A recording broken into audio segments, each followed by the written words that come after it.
Being poor involves more than just not having enough money or other resources to support a sustainable way of life.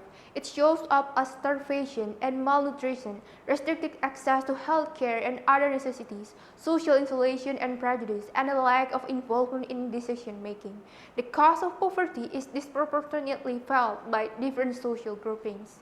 The World Social Summit declared the elimination of poverty to be an ethical, social, political, and economic imperative of humanity and urged governments to address the underlying causes of poverty, meet everyone's basic needs, and make sure the poor have access to resources that can be used to their advantage, such as credit, education, and training. While income inequality is steadily increasing and the gap between the rich and the poor is getting greater every year, there is also persistent opportunity to disparity, including access to essential services. While millions of people have been struggling to survive the degradation of their rights as employees and the quality of their jobs over the past year, corporate power and the wealth of the billionaire class have increased at an unparalleled rate. Inequality and poverty are not unavoidable. They are the outcome of deliberate actions or omissions that violate the fundamental rights and the most vulnerable and marginalized members of our society and dispower them. The people who are imprisoned in extreme poverty find it more difficult to live, and their rights are denied due to the silent and ongoing violence of poverty, which includes social exclusion, structural discrimination, and disempowerment. This dynamic was brought to light by the COVID-19 pandemic, which also revealed weaknesses in the social protection system, structural disparities, and various types of discrimination that deepen and sustain poverty. To approach development from a social perspective, one must address poverty in all of its manifestations. It advocates for a people-centered approach to eradicating poverty and supports the full participation of those who are poor in all phases of political, economic, and social life, particularly in the creation and implementation of laws that have an impact on the most vulnerable and underprivileged segments of the society.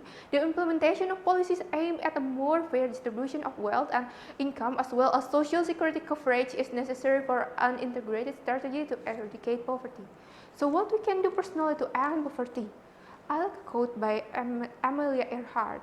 A single act of kindness throws out roots in all directions, and the roots spring up and make new trees. We can just simply act to end poverty, against hunger, care for each other, and talk your talks about poverty. We can start here and right now to eradicate poverty from our environment. Increase your social awareness to find and help those in need. Against hunger by sharing our food for those in need, it will help them to have a better day. Still continues with the sharing concept. Sharing is actually showing your care to each other, so have a humble heart to always care for each other. We can simply show it by listening, knowing their needs and offering help so we can create a better environment for each other. Knowing their needs, offering help, and helping each other is one key to end poverty. Talk your talks about poverty so it will increase the awareness of the people to end poverty. We should be cautious about holding the poor responsible for their circumstances if we consider that poverty is tied to historical and environmental events rather than merely to an individual. Victim blaming is the practice of holding a victim of a crime or other wrongdoing totally or partially accountable for the harm that was done to them. It is a widespread social and sociological phenomenon. Humans have a propensity to hold victims at least somewhat accountable, according to victimology. This is true even in rape situations where there is a strong inclination to place blame on the victim, and it is especially true if the victim and the offender are acquainted. I believe it is possible to end extreme poverty by 2030. Together we can do it. We must do it. These are my thoughts and real act to end poverty. So what's yours?